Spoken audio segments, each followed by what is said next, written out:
once it hits the live, I'm going to share it on my other page. So if I look down a little bit, I'm not ignoring you. I'm just trying to share it. All right. So we are officially live. I wish you all had smell-o-vision right now because you would die. I am with Chuck Cobb with Git-N-Messy BBQ. You should see the feast I have right in front of me. And if you don't think I'm going to eat it in front of y'all, you're wrong, because I'm going to try it live. Welcome, Chuck. Thank you so much.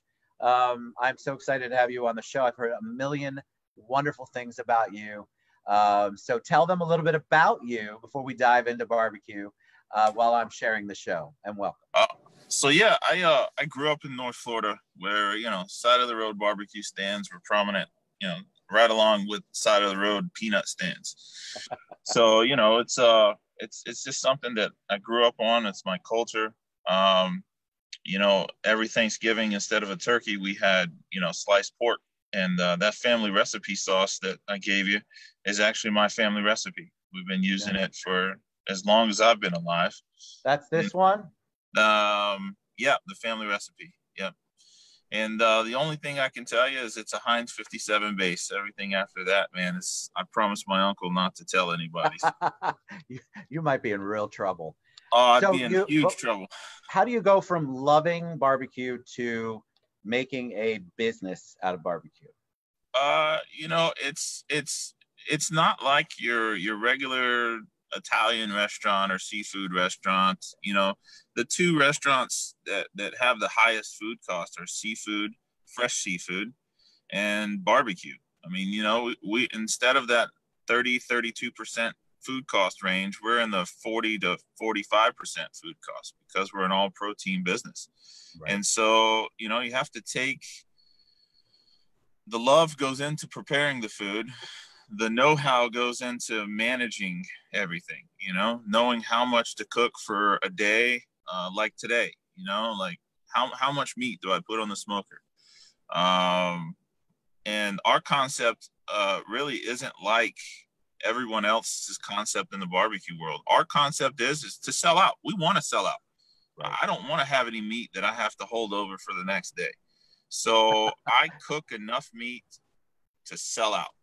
All the good barbecue places that you eat up north in Carolinas and Memphis and Tennessee, they sell out.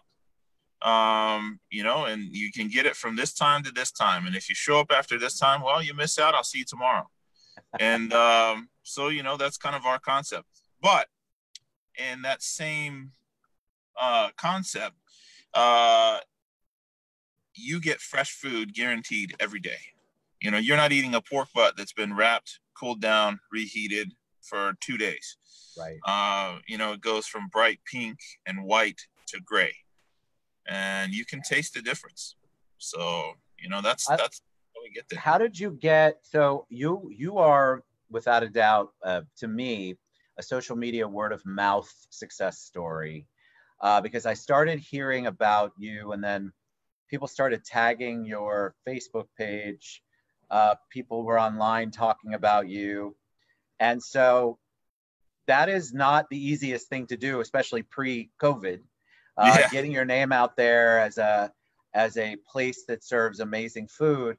There's a lot of those, but you managed to create a reputation for yourself of amazing food, great service, great quality. How did you do that? Well, it started when I opened up Zoetic Sushi. It was a omakase sushi restaurant.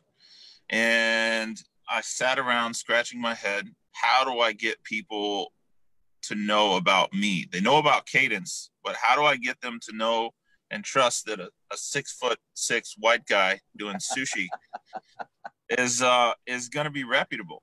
And so then, a lot of people were like, hey, you need to join the Orlando Foodie Forum. And I was like, all right, I'll get on it.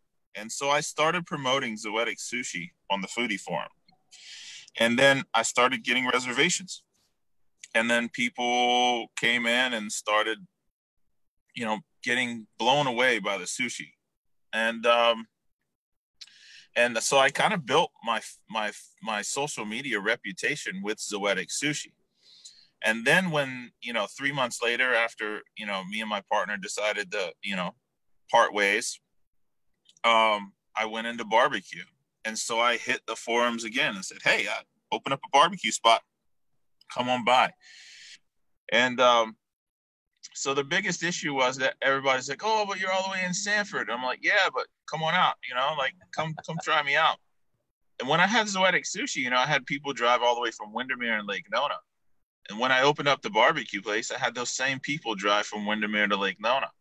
And so, then when they found out that, holy crap, not only can he do omakase, but he can do really good barbecue, then my reputation kind of started to spread. Because now they're like, well, this guy means business, and he's here, for a while. And so then we after that, the gas station closed down. It went bankrupt, due to things of their own doing. And I was looking for another venture. And one of my customers called me up, and I said, yeah, I said, I'm not able to do it. I need an investment deal. And he goes, meet me for lunch. And, I'd had a lot of offers. I had the owner of Foxtail Coffee reach out to me. They wanted to hear about it. They wanted to know, and had a few other folks reach out. But this guy was the one who just reached out and jumped on it. And so I'm a man of action. And so, if you're the first one to go, hey, let's go meet up and have lunch. And then you say, hey, let's have by the end of the weekend, I had an operating agreement. Nice. And then I had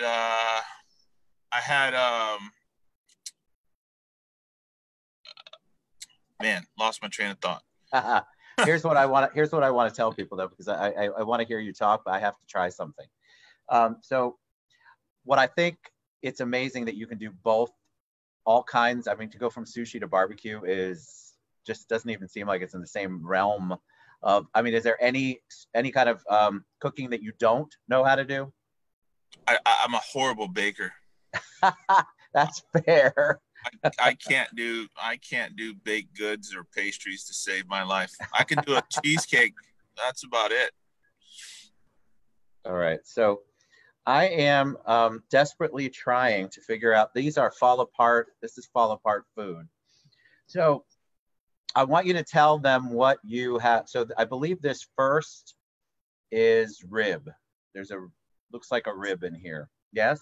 Yes, there's you should have 3 ribs, some brisket, and some of our house-made jalapeno cheddar sausage. Yeah, I can't wait to try that too. But I'm gonna try. I wish I could lift it. I think I can. Here we go. I got it. So it's falling apart in my hands, guys. I got to show you. That's what I'm at. I put a little bit of the sauce on it, and I'm just gonna try. So what I want you to do is tell me what makes your stuff different. I don't know, man. I love what I do, and I try to make everything from scratch. I don't take short. I use oak wood and and just a true tried and true slow and low, and I keep my smoker about 225 degrees. A lot of people ask me, when do you sleep? And I'm like, intermittently, so I'll take cat naps here and there. But yeah, it's just about the level of care and dedication that you put into something, and it shows. So you, I'm sorry, the sauce is delicious. That sauce is awesome. The family sauce. So I have the sausage coming up next. Tell us about that. So yeah, what we do. By the way, first I have to tell you, that was awesome. I mean, it fell off the bone, and I can't make that up. That was amazing. Thank you. All right, so now I've got sausage. This is the sausage. Yeah. Right? Yep. Yum. So okay, I guess I should cut it like a human being. So I'm gonna do that. I was gonna use Hopkins's jalapeno cheddar sausage, but I don't have enough time to drive all the way over to Sanford, and I started thinking about it. I'm like, well, I know how to make sausage. So I was like, well, let me just do my own recipe. And I think people would appreciate that a lot more if we just did our own recipe. And so I de-seed the jalapenos. So I take away some of the heat. And then we just leave chunks of shredded cheddar in there, and the cheddar melts as we cook it. Oh And then when we slice it open, you get that nice gooey cheddar just oozing out, and then all the juices from the fat and the pork. that So is so good. I expected so there's a little bit of heat, but I yeah, expected to be. I wasn't sure because I've had jalapeno cheddar sausage before, and I'm sweating. yeah, no, Um, this is not sweating, but the flavor is so amazing. And I think people are afraid sometimes to get anything that's got jalapeno in it, but the way you do it, you're getting a little bit of heat, but you're getting the flavor of it. Correct? right. Yep, that's correct. Yeah, so all the heat's really in the seeds. The capsaicin from the pepper is, throughout the pepper, so you're going to get that residual heat. But in the jalapeno, especially, a lot of the heat is just in the seeds. And so when we deseed it, we just leave the flavor of the jalapeno with a little bit of heat on the back end. I don't want it to overwhelm you. I just want it to taste good. Dude, it And is so good. I can't tell you how good that is. And I can't fake anything. That's why I like to do it live. So if I hated it, you'd be able to tell. right. All right. So I want to try the brisket. Tell me about what makes your brisket different. I use prime brisket. I only use prime brisket. Um, it's a superior product. The fat to meat ratio is just so much better. And then by the time that you end up cooking down the fat and it renders into the meat, it just leaves what you're about to eat. And it's just a great product. Tell people what brisket is, because I think I didn't know, I had never really heard brisket till I came to the South. Yeah, brisket is from the pectoral muscle of the cow. So it's a really, that's why you have to cook it so long, because you have to break down the muscles and the tendons in that meat, because if you don't, it's just a really tough meat. It's where the cow's walking all day. He's working out that muscle. It's like if we went to the gym and we hit the gym and did, 100-pound dumbbells 10, 20 times a day for 30 days, and then we try to cut off your pecs and then cook it for an hour or two, you're not going to get that same result. And Right. so you really have to cook it and break it down and let the fat break down into the meat. And that fat rendering into the meat is what's going to help break down those muscles and those tendons in that meat. And, you can overcook it and then it'll be like pot roast. You Which can I don't undercook like. it. That's why brisket's hard for me, because a lot of people overcook it. So I'm not a pot roast fan. Yeah, I love this because it doesn't taste at all like, I mean, it's so tender, guys. I can't even tell you how tender that is. right. I mean, it There's just that falls happy off. medium. There's that happy medium between being tender and being fall off, being overcooked. And so I try to find that happy medium. It's not something that you learn overnight. There's a lot of trial and error. I mean, there are some briskets that I fell asleep during the middle of the night and let the fire go out. And whoops, but I don't serve those. So, What do you I like? think What do you like to eat? What do you like to eat? Like, what's your favorite kind of food? I don't know. I like it all. It just depends on what I eat for food. I really like ramen. Like I love ramen. And Too. by doing this, I've created a good friendship with Sunny from Domu, and with Tao from Jinya Ramen, and and then I've had uh, Kevin from Sticky Rice Street Lao. I've had his ramen, and then I've had um, Quan from Kai. So I've had all of those guys' ramens. I've met all of them. They're all great guys. I saw that you had Michael from Taglish on, Yeah, and yeah. So I was good actually stuff. doing an event at Orlando Harley Davidson because they had asked us to come out and do an event for them. And on the way back, I stopped and said hello and brought him a barbecue plate before all of this thing happen. And so we were able to sit down for a good 20, 30 minutes and have a good long conversation. Nice. So yeah, I feel like the community supports each other. There's a lot of good, solid people. All right, so tell people how so tell me about the mac and cheese real quick, because you've got great sides as well. Yeah, so the mac and cheese, we use rotini noodles. And a lot of people question whether or not I use like an Alfredo sauce in it. And no, I don't. I just use heavy cream and shredded cheddar. And then I let the cheddar melt into the heavy cream. And that really makes the cheese sauce. And then salt, pepper, and garlic powder. That's it. It's so good. And that's it. So if people want to get food from you, which I don't know how you wouldn't, I'm going to do a little video when I actually get to eat all of this in between shows and get as messy as I possibly get, because I love the name, Git-N-Messy. How do people order from you? How do they get food from you? What's the best way? The best way is to either come into the gas station. We're located at 4980 Hall Road, and inside the Citgo gas station. So if you come up and you see the smoker, yes, 50-50 chance you might see me going out to the smoker. I'm either loading it or stoking the fire, but everything happens inside. I cook everything on the smoker, and then I carry it inside. I have a warming box. I have all of my sides, my deep fryers, all of that inside. So you can come inside, or you can call ahead. I recommend everybody go on, Google or our Facebook page and get our phone number, and definitely call ahead, because, once this thing lifts and we go back to regular operating, we usually sell out by 3 o'clock. Yeah. And that's with a fully loaded meat box. So. And then where can people see the menu, what you have?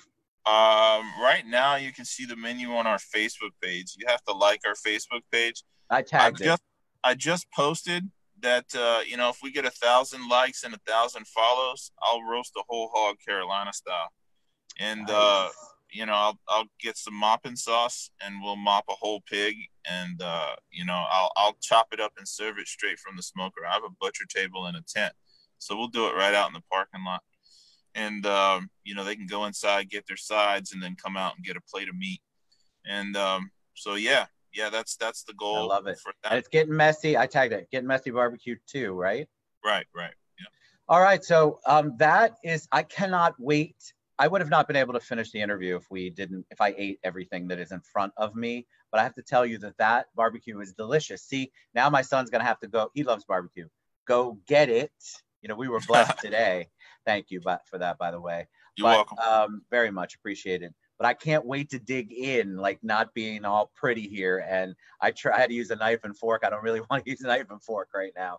Right. Absolutely awesome. Git-N-Messy BBQ. Support local, guys. And you've got somebody here who can make anything. And obviously, Chuck has a love and a passion for what he's doing. And he doesn't sleep much. So he's here to serve. And I can tell he gets a lot of enjoyment out of that. Thank you so much for bringing me barbecue to try. And you guys, I promise I'll get super messy later, and I'll post it on so you guys can see what I ate. Thanks, Chuck, so much. Appreciate it. Yeah, man. Thank you. All right, brother. Y'all have a good one. Thank you. Yeah. Bye-bye.